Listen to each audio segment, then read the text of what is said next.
এই ভারতের বিরুদ্ধে আমরা যুদ্ধ ঘোষণা করব এই প্রেস ক্লাব থেকে। 17 বছর প্রতিটা হিন্দুর উপর নির্যাতন হয়েছে। মোদিবাবুর খুব পেয়ারের লোক হলো শেখ হাসিনা, তাই আসলে দিয়ে চিন্ময় দাস তিনি সাধু, তাকে সম্মান জানাই, কিন্তু তিনিও আমাকে বলেছিলেন যে আপনি হিন্দুদের বিরুদ্ধে ভারতে পালিয়ে গিয়েছে শেখ হাসিনা, সেখানে বসে মৌচাকে ঢিল মারছে। এই কথার পরিপ্রেক্ষিতে আমার 14 গোষ্ঠী ধরানো হয়েছে। উপরন্ত কিছু কুলাঙ্গার আমাকে মেরে ফেলার হুমকি দিয়েছে। হুমকি বাদ মেরে ফেলার ভয় অপর্ণা পায় না কখনো। রাজপথে ছিলাম, রাজপথেই থাকবো। আপনারা দেখেছেন আমি যে কথা বলবো। চিন্ময় দাস তিনি সাধু, তাকে সম্মান জানাই, কিন্তু তিনিও আমাকে বলেছিলেন যে আপনি হিন্দুদের বিরুদ্ধে বলেন। আমি হিন্দুদের বিরুদ্ধে বলি না, আমি যতবার হিন্দুদের পাশে দাঁড়িয়েছি, আপনারা কে কখন হিন্দুদের পাশে দাঁড়িয়েছেন? 17 বছর প্রতিটা হিন্দুর উপর নির্যাতন হয়েছে, তখন কোথায় ছিলেন? এই কথা আমি আরো 2 মাস আগে বলেছিলাম। শুভেন্দু আজকে বড় বড় কথা বলছে, তিনি দিল্লিতে না যে বাংলাদেশে বর্ডারের কাছে এসে বক্তব্য রাখছে। আজকে তিনি রপ্তানি বন্ধ করবে বলছে, পেঁয়াজ রসুনের কথা বলছে। তাদের যেই দোষর খুনি হাসিনা, সেই হাসিনাকে তারা আশ্রয় দিতে পারে, আমি মানলাম।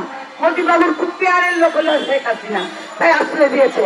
সেই শেখ হাসিনার অতি অনতিবিলম্বে আমরা ফাঁসি চাই। কেন ফাঁসি চাই? আমাদের এবারের আন্দোলনে 24 সালের আন্দোলনে শিশু খুন হয়েছে, সেই 2024-এ শিশুদের খুনের তার বিচার চাই। হুকুমের আসামি শেখ হাসিনার বিচার চাই, বিচার চাই। আমাদের 17 বছর ইলিয়াস আলী, জবির হাজারো হাজারো সন্তানের বাবা পিতা হারিয়েছে, যাদের গুম হয়েছে, আমরা এখন লাশ ফিরে পাইনি, তাই শেখ হাসিনার বিচার চাই। আমি যে কথা বলেছিলাম যে শেখ হাসিনা ভারত এসে আমাদের দেশে ষড়যন্ত্র চালাচ্ছে, তখন আপনারা হেসেছেন যে মহিলা কি বলে। আজকে 2 মাস পরে পাচ্ছেন ষড়যন্ত্রের গন্ধ। যেই মোদিবাবু এত বড় বড় কথা বলেন, সেই মোদিবাবু ব্যর্থ হয়েছেন কূটনীতিবিদদের নিরাপত্তা দিতে। সেই মোদিবাবু হিন্দুত্ববাদ নিয়ে বড় বড় কথা বলেন, সে ভারতে হিন্দুদের নিরাপত্তা দিচ্ছে না। আপনি দেখেন তথাগত রায়ের বক্তব্য শুনেন, মোদিবাবু শুভেন্দুরা কি করছে, তারা তাদের ভারতটাকেই লুটে ফুটে খাচ্ছে। যেভাবে 17 বছর শেখ হাসিনাকে দিয়ে আমাদের বাংলাদেশ থেকে লুটে খেয়েছে, এখন লুটের বাধা করেছে বিধায় এখন ডক্টর ইউনূস সহ আমাদের সকল সরকারের উপদেষ্টাদের বিরুদ্ধে লেগেছে। আমাদের সরকারের উপদেষ্টার কাজ কি ছিল? অন্তর্বর্তী সরকারের কাজ, তারা প্রশাসনকে সংস্কার করে অন্তর্বর্তীকালীন একটি সরকারের মাধ্যমে সুষ্ঠু নির্বাচন নেবে, যেখানে আমাদের গণতন্ত্র ফিরে পাবো, যেখানে আমাদের ভোটের অধিকার ফিরে পাবো, যেখানে আমাদের ভাতের অধিকার ফিরে পাবো। সেটাই হলো তাদের দায়িত্ব। তাদের দায়িত্ব এই 8 দফা নিয়ে নয়। তারপরে কিন্তু 8 দফা যদি যৌক্তিক হয়, তার পাশে আমরা সবে আছি, এই কথা কিন্তু বলা হয়েছে।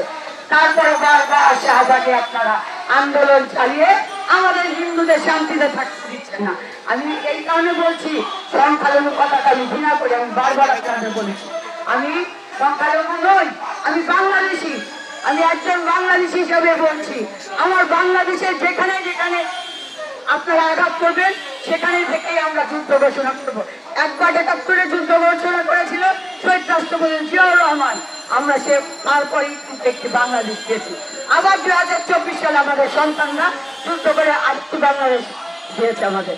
এখন যদি আপনারা আঘাত করেন, এই ভারতের বিরুদ্ধে আমরা যুদ্ধ ঘোষণা করবো এই প্রেস ক্লাব থেকে।